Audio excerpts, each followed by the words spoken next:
I never thought a simple weekend barbecue could turn into a war with my HOA, but that's exactly what happened. I had been grilling in my backyard for years, sharing food with friends and neighbors, and creating some of my best memories around that smoky grill. But one letter in my mailbox changed everything. The envelope looked official, bold letters stamped on the front, reminding me of bills or some tax notice. Inside was a message that almost knocked the smile off my face. The HOA claimed that BBQs were against the neighborhood rules. They said my grill was a fire hazard, and that cooking outdoors was unsightly. My stomach dropped. I couldn't believe it. At first, I laughed it off, thinking maybe it was a mistake. How could anyone ban barbecue? Food brings people together, right?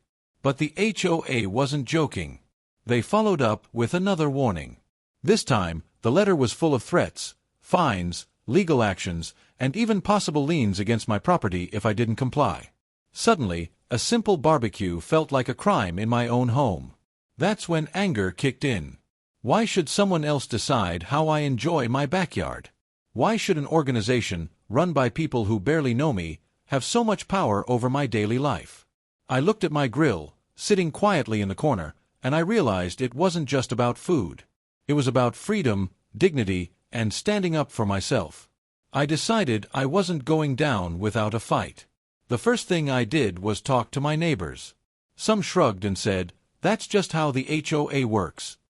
Others whispered that they had gotten similar warnings for things like hanging holiday lights or leaving their trash cans out for a few extra hours. Everyone seemed tired, scared, or both. And that's when it hit me, this wasn't just about me. This was about all of us living under a shadow of control. I wanted to do something bold. Something that would shake the foundation of their so-called authority. But before I tell you what I did, let me paint you a picture of how much barbecue meant to me. When I grill, it's not just food cooking on the flames. It's laughter echoing through the yard. It's the smell of smoky ribs making kids run outside. It's neighbors gathering around with plates in their hands. It's stories being shared, music playing, and friendships growing stronger. My grill wasn't just metal and fire. It was my symbol of joy, of community, of freedom. And they wanted to take that away. I couldn't let them. The HOA thought they had the upper hand. They thought their letters and threats would scare me into submission. But instead of putting my grill away, I started cooking even more. Each time I lit the fire, I felt like I was lighting a torch of resistance. I didn't announce it, I didn't shout about it, but every steak I flipped was a silent rebellion. Of course, it didn't take long for the HOA to notice. They sent another notice, this time harsher than before. Immediate removal required. The words were bold and underlined. They wanted me to surrender. And that's when the idea hit me. If the HOA didn't want me grilling in my yard, what if I flipped the script? What if instead of hiding from them, I walked right into their territory? That thought kept me up at night, and then the craziest idea formed in my head. Why not buy the one thing they had no control over? Their kitchen. I'll be honest with you, it sounded insane at first. Buying an HOA kitchen? Who even thinks of that? But sometimes, when you're pushed to your limits, the craziest ideas are the ones that make the most sense. I started digging. I researched their community facilities. I found out that the HOA owned a small community kitchen that barely anyone used. It was part of the clubhouse, meant for events, but most people didn't even know it existed. And here's the best part, the HOA was low on funds. They were struggling to maintain it. My heart raced when I realized what this meant. If I made the right offer, I could actually buy it. The same HOA that tried to ban my barbecue would have to watch me own their kitchen. The irony was almost too sweet. I prepared my proposal. I put every ounce of confidence into that letter. When the board read it, their faces twisted with shock. Some laughed, some scoffed, but none of them expected me to pull such a move. I could see it in their eyes. They were nervous. Because suddenly, the man they tried to silence was offering them money they couldn't refuse. But it wasn't just about the money. For me, it was about sending a message. I wanted them to know that I wasn't just a passive resident they could bully. I was someone who valued his freedom enough to fight for it, even if that fight meant stepping into their world and turning it upside down. The negotiation took weeks. They tried to stall, they tried to intimidate, but I kept pushing. Every time they sent me another letter, I sent back an even stronger offer. And finally, the day came. The papers were signed.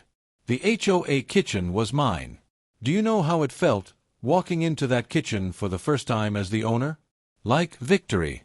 Like freedom served hot on a platter. The same people who once said I couldn't grill were now powerless to stop me from cooking in the heart of their own clubhouse. And the best part? I didn't keep that kitchen to myself. I opened it up to the neighborhood. I invited everyone who had ever felt crushed by the HOA's rules. We grilled, we laughed, we celebrated. For the first time in years, the community felt alive again. The kitchen that once stood empty became the center of joy. And every meal we cooked there carried a deeper meaning, a reminder that we had the power to stand together. But my story doesn't end here. Because when you challenge authority, they don't just walk away quietly. The HOA wasn't happy. They were embarrassed, angry, and itching for revenge. And what happened next? Well, let's just say the barbecue battle was far from over. If you've ever felt powerless against rules that don't make sense, stick with me for the next part of this story. Because trust me, it only gets more intense from here. Don't forget to hit like, share this with a friend who hates unfair rules, and subscribe so you don't miss the second part. When I thought the storm was over, I was wrong. The day after I bought the HOA kitchen, I woke up to a fresh letter in my mailbox. Bold red letters across the top screamed, "Violation." My hands shook as I opened it, though not out of fear anymore. I was angry, curious, and ready to see how far they would go this time. The letter accused me of improper use of community property, even though I legally owned it now. They claimed I had violated some spirit of the rules. Can you believe that? The spirit of the rules. They couldn't beat me with facts, so they tried to invent feelings. At that moment, I realized something crystal clear. The HOA wasn't just about rules. It was about control. They didn't care about barbecue smoke, grills, or kitchens. They cared about power, and I had just shaken their throne. The next few weeks felt like a game of chess. They made a move, and I made mine. They threatened fines, and I pulled out the ownership documents proving the kitchen was mine fair and square.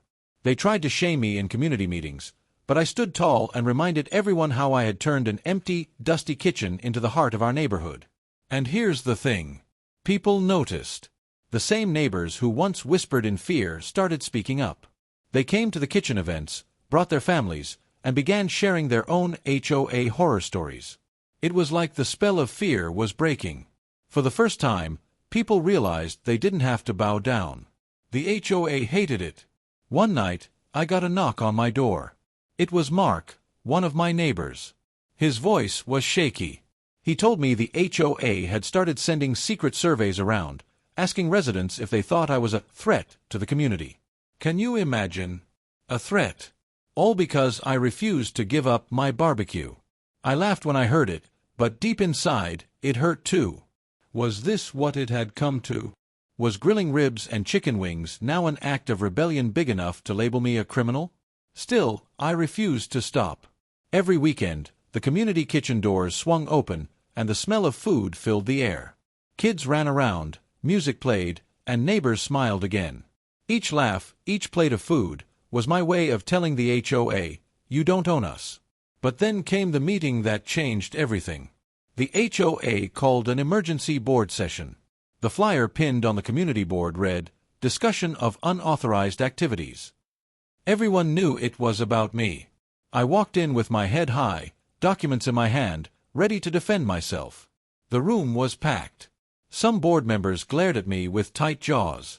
Others avoided my eyes. A hush fell as the president cleared her throat. Her voice was sharp, rehearsed, dripping with arrogance. She accused me of disrupting the harmony of the neighborhood. She said I was inciting rebellion. And then she threw the biggest punchline of all.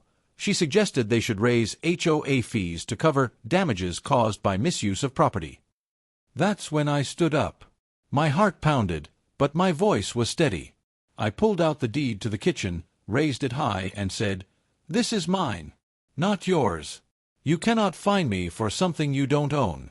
and you cannot silence me for bringing joy to my neighbors." Gasps filled the room. For a moment, silence wrapped around us all. And then, from the back, someone clapped. Another joined. And then another. Soon, half the room was clapping. The president's face flushed red. Her control was slipping. After that night, everything changed. The HOA doubled down. They filed complaints, tried to drag me into legal battles, even spread rumors about me. But each time, I pushed back with truth. Each time, my neighbors stood a little closer behind me. What started as my fight became our fight. And then something beautiful happened. Other residents, inspired by my stand, began reclaiming their freedoms too. One family hung Christmas lights without fear. Another put up a swing set in their yard. Someone even painted their front door a bright blue, something the HOA had banned for years. One by one, people stopped living in fear. The HOA didn't just lose control of me. They were losing control of everyone. But let me tell you, it wasn't easy. The stress was real. There were nights I lay awake, wondering if it was worth it. What if they found a loophole to take me to court? What if they scared my neighbors back into silence? What if I lost everything I had worked for? But then I'd remember the faces at our barbecue nights. The kids chasing each other with sticky hands. The old couple who hadn't smiled in months suddenly laughing again. The shy neighbor who brought her famous potato salad and said it was the first time she felt like part of the community. Those moments reminded me why I was fighting. It wasn't just for me. It was for all of us. The turning point came 6 months later. The HOA called another big meeting. This time, they wanted to vote on whether I should be removed from the community altogether. Removed, as if I was some criminal trespassing on my own property. I walked into that meeting knowing it was the ultimate showdown. The president made her speech, full of threats and warnings about how I was tearing apart the fabric of the neighborhood. She painted me as reckless, dangerous, selfish. Then it was my turn. I stood tall, looked around the room, and said, "I am not the problem. Fear is the problem. Control is the problem. We were never meant to live like prisoners in our own homes. We were meant to live as neighbors, as friends, as a community. And if my barbecue is rebellion, then let me be the rebel. Because at least rebellion tastes like freedom." The room erupted. Cheers, claps, even tears. People stood up, speaking out, telling their own stories of unfair fines and bullying. One by one, voices rose until the president realized she had lost. The vote failed. They couldn't remove me. And more than that, they couldn't control us anymore. From that day forward, the HOA changed. Slowly, reluctantly, but surely. Rules got looser. People started living with a little more freedom. The board learned they couldn't just bully people into silence. And it all started because of a grill, a kitchen, and a man who refused to be pushed around. Do I regret it? Not for a second.